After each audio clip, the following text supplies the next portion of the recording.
everyone, welcome to Think Easy Max channel. இன்னைக்கு நம்ம 12th maths நம்ம எக்ஸசைஸ் 2.6 வரைக்கும் முடிச்சாச்சு. இப்போ அதுக்கு அடுத்து இருக்கிற எக்ஸசைஸ் பார்க்க போகிறோம். அதுக்கு போகிறதுக்கு முன்னாடி நம்ம அதை டீல் பண்ணோன்னா சில இன்ட்ரொடக்ஷன் தெரியணும். அது என்ன இன்ட்ரொடக்ஷன் அப்படின்னு பார்த்தோன்னா, நமக்கு இது வரைக்கும் காம்ப்ளெக்ஸ் நம்பர் ஓகேவா? காம்ப்ளெக்ஸ் நம்பர்னால் என்ன? ஒரு ரியல் நம்பர் ப்ளஸ் ஒரு இமேஜினரி, இது ரெண்டும் சேர்ந்தது தான் எனக்கு என்னன்னு வரும், காம்ப்ளெக்ஸ்ன்னு வரும் இல்லையா? ஆனால் இப்போ நம்ம டீல் பண்ண போகிறது கொஞ்சம் வித்தியாசமானது. என்னது அது அப்படின்னு கேட்டிங்கன்னா, polar form of a complex number சொல்லுவாங்க. ஓகேவா? Polar form of a complex number. இது என்னது polar form of a complex number கேட்டிங்கன்னா, ஒன்றுமே கிடையாது. இப்போ நம்ம ரியல் இமேஜினரி அது தானே நம்ம டீல் பண்ணியிருக்கோம். போலார் ஃபார்மில் என்ன வரும்னு பார்த்தோன்னா, ஆங்கிள்ஸ் வரும். நீ ஒரு விஷயத்தை ஆங்கிளோடு வச்சு டீல் பண்ணனா அது polar form of a complex number. வெறும் காம்ப்ளெக்ஸ் நம்பர்னால் ரியல் நம்பர், இமேஜினரி. முதல்ல polar form of a complex நம்பர்னால் எப்படி இருக்கும் அப்படின்ற தெரிஞ்சாதான் உங்களால் சால்வ் பண்ண முடியும். ஓகேவா? இப்போ நான் மொத்தம் 3 கிராஃப்ஸ் வரைஞ்சிருப்பேன். இந்த 3த்துலேயும் உங்களுக்கு ஒன்று எக்ஸ்பிளைன் பண்ண போகிறேன். ஃபஸ்ட்டு என்னன்னு பார்த்தீங்கன்னா, சாதாரணமாக நம்ம யூஸ் பண்ணுற காம்ப்ளெக்ஸ் நம்பர். அந்த காம்ப்ளெக்ஸ் நம்பரில் என்னதான் இருக்கும்? ரியல் நம்பர், இமேஜினரி இருக்குமா? ஸோ இப்போ இது எக்ஸுன்னு வச்சுக்கலாம். இந்த குவாட்ரண்ட் எக்ஸு, இதை நான் ஒய்ன்னு வச்சுக்கிறேன்னு வச்சுக்கோங்களேன். அப்போ என்ன ஆகும்னா, இந்த போகிற லைன் எனக்கு என்னது? X plus ஐஒய். இதில் நம்ம ஏற்கனவே டிஸ்கஸ் பண்ணதான் இல்லையா? இது ஓ. அதே மாதிரி இந்த இடத்துல நான் என்ன செய்கிறேன்னா, சப்போஸ் எனக்கு ஒரு ஆங்கிள் நான் இன்ட்ரடியூஸ் பண்ணுறேன்னு வச்சுக்கோங்களேன். ஆங்கிள் நான் இன்ட்ரடியூஸ் பண்ணும்போது இந்த இடம் மட்டும்தான், இந்த பாதி எனக்கு வராது, இது வரைக்கும் தான் வரும். அப்போ நான் இது என்னென்னு வச்சுப்பேன்? டீட்டான்னு எடுத்துப்பேனா? இது டீட்டாவாயிடுச்சின்னு வைங்களேன். அப்போ இந்த லைன் என்னென்னு ஆகிடும்? ஆறுன்னு ஆகிடும். அப்போ நீ உன்னை பாயிண்ட் பிளாட் பண்ண சொல்கிறாங்கன்னா, நீ என்ன பண்ணணும்னா, எக்ஸ் இடத்த நீ ஆறுன்னு போட்டுக்கணும், ஒய் இடத்த நீ டீட்டான்னு போட்டுக்கணும். இது தான் போலார் குவாடினேட்ஸ் அப்படின்னு சொல்லுவாங்க. ஓகேவா? ரொம்ப கன்ஃபியூஸ் ஆகாதீங்க. ஒரு நார்மல் ஆங்கிள், அதோட லென்த்து ரெண்டுத்தையும் சேர்த்து பாயிண்ட் பிளாட் பண்ணால் இப்படி தான் பிளாட் பண்ணும். ஓகேவா? ஓகே. அடுத்து என்னன்னு பார்த்தோன்னா, இப்போ தான் நம்ம போலார் ஃபார்ம் இது ரெண்டையும் கலந்து வரப்போகிறது. ஓகேவா? எப்படி இதை கலந்து கொண்டு வர போகிறீங்கன்னா, இப்போ நான் இங்கேயும் ஒரு ஆங்கிள் போட்டுக்கிறேன், டீட்டா. இந்த ஆங்கிளில் இப்போ நான் இதில் டிஸ்டன்ஸ் எடுக்கிறேன்னு வச்சுக்கோங்களேன். அப்போ எனக்கு என்ன ஆகும்? எக்ஸு ஒய்யோட சேர்த்து எனக்கு டிஸ்டன்ஸ் வேணும், வெறும் ஆர் வேணாம். அப்போ R is equals to root of x square plus y square. எங்கேயோ கேள்விப்பட்ட மாதிரியே இருக்கே, மாடுலஸ். ஞாபகம் இருக்கா? இப்போ நான் பி பிளாட் பண்ணேன்னா எனக்கு அதே மாதிரி எக்ஸ் கம்மா ஒய் குவாட்ரண்ட் வந்துருமா? இதில் இன்னொரு விஷயம் என்ன அப்படின்னு பார்த்தோன்னா, நான் இப்படி ஸ்ட்ரெயிட் லைன் எடுத்தேன்னு வச்சுக்கோங்களேன். அதில் என்ன தெரியுது? என் ஒய் வேல்யூ என்னது? ஆர் டிஸ்டன்ஸு எப்படி ஸ்ட்ரெயிட்டாக இருக்குது. ஸ்ட்ரெயிட்டாக இருக்கிறதுனால எனக்கு சைன் டீட்டா. ஓகே, திரும்ப சொல்கிறேன். என் ஒய் குவாட்ரண்ட் லென்த்தோடு சேர்த்து எனக்கு அது ஆங்கிள் உருவாக்கியிருக்கனால சைன் டீட்டா. அதுவே எக்ஸ்ஆர்னா என்ன ஆகும்? எக்ஸ் இஸ் ஈக்குவல்ஸ் டு எனக்கு லென்த் உருவாக்கியிருக்கு, அதோடு சேர்த்து ஹாரிசான்டல் லைன். அப்போ எனக்கு என்ன வரும்? Cos theta. ஓகேவா? சைன் டீட்டா, காஸ் டீட்டா, இது ஓ. ஸோ இதுதான் நம்ம சால்வ் பண்ண போகிறோம். ஓகேவா?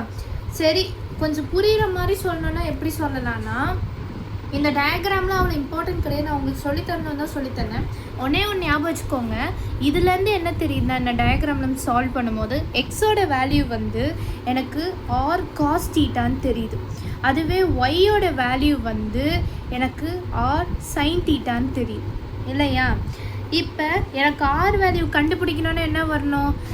Root of x square plus y square அப்படின்றதும் எனக்கு தெரியுது. ஸோ இதெல்லாம் ஞாபகம் வச்சுக்கோங்க. ஓகேவா? அப்போ நம்ம ஃபஸ்ட்டு என்ன பண்ணுவோம்? காம்ப்ளெக்ஸ் நம்பருக்கு ஜெட்டுன்னு சொல்லுவோம். அதை எப்படி ரெப்ரசன்ட் பண்ணுவோம்? காம்ப்ளெக்ஸ் நம்பர் எக்ஸ் ப்ளஸ் ஐஒய்னு ரெப்ரசன்ட் பண்ணுவோமா? இதே நம்ம போலார் ஃபார்ம், போலார்னா ஒன்றும் கிடையாது, ஆங்கிள் வந்திருக்கும், அதோடு சேர்ந்து எக்ஸ் ஒய்யும் வரும். அப்படி வந்துச்சுன்னா நம்ம என்ன பண்ணலாம்? ஜஸ்ட்டு இந்த இடத்துல இதெல்லாம் ரீப்ளேஸ் பண்ணுவோம். ரீப்ளேஸ் பண்ணால் என்ன ஆகும் பார்ப்போம். அப்போ என்னோடய ஜெட்டோட வேல்யூ என்ன தெரியுமா? எக்ஸோட வேல்யூ என்ன? r into cos theta plus iy I into r into sin theta. இது இன்னும் கொஞ்சம் கிளியராக எழுதிக்கலாமா? எப்படி எழுதிக்கலாம்? ஆரை மட்டும் காமனாக எடுத்துட்டு r into cos theta plus i sine தீட்டான்னு எடுத்துக்கலாமா? இப்போ இந்த ஆர் வேல்யூ எப்படி கண்டுபிடிப்பீங்க? √(x² + y² போட்டிங்கன்னா ஆறு கிடச்சிடும். அதே மாதிரி இதுதான். ஓகேவா? ஸோ இதுதான் polar form of a complex number. இதை வச்சு சில சம்ஸ் டீல் பண்ணுவோம். அதுக்கு முன்னாடி இன்னொரு விஷயத்தையும் நீங்கள் முக்கியமாக தெரிஞ்சுக்கணும். அது என்னது அப்படின்னு பார்த்தீங்கன்னா 4 குவாட்ரண்ட் பற்றி தெரிஞ்சு வச்சுக்கணும். என்னது அந்த 4 குவாட்ரண்ட்னா ரொம்ப சிம்பிள். நம்ம சின்னதுலன்னு படிச்சுட்டு இருக்கோம். கிராஃபில் என்னென்ன குவாட்ரண்ட் இருக்குது?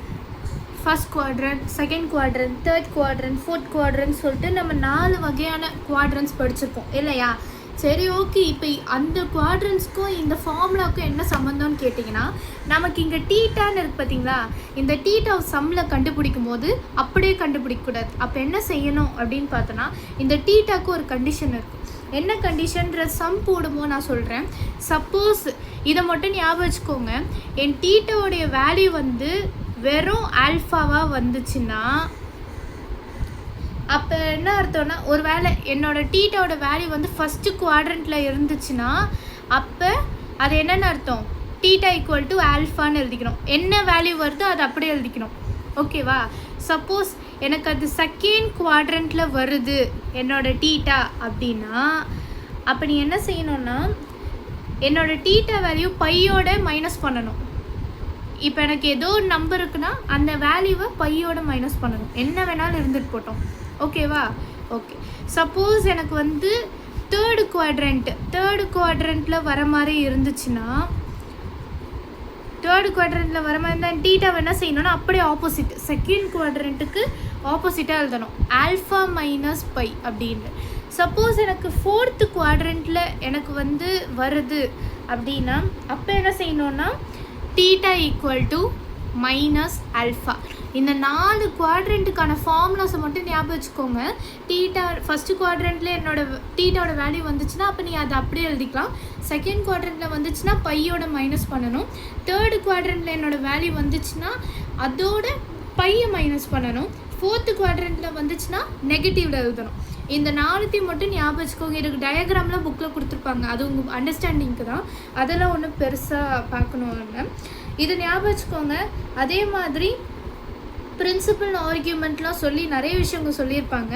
அது நான் வந்து சம்ஸ் சொல்லி தரும்போது உங்களுக்கு கிளியராக எக்ஸ்பிளைன் பண்ணுறேன்.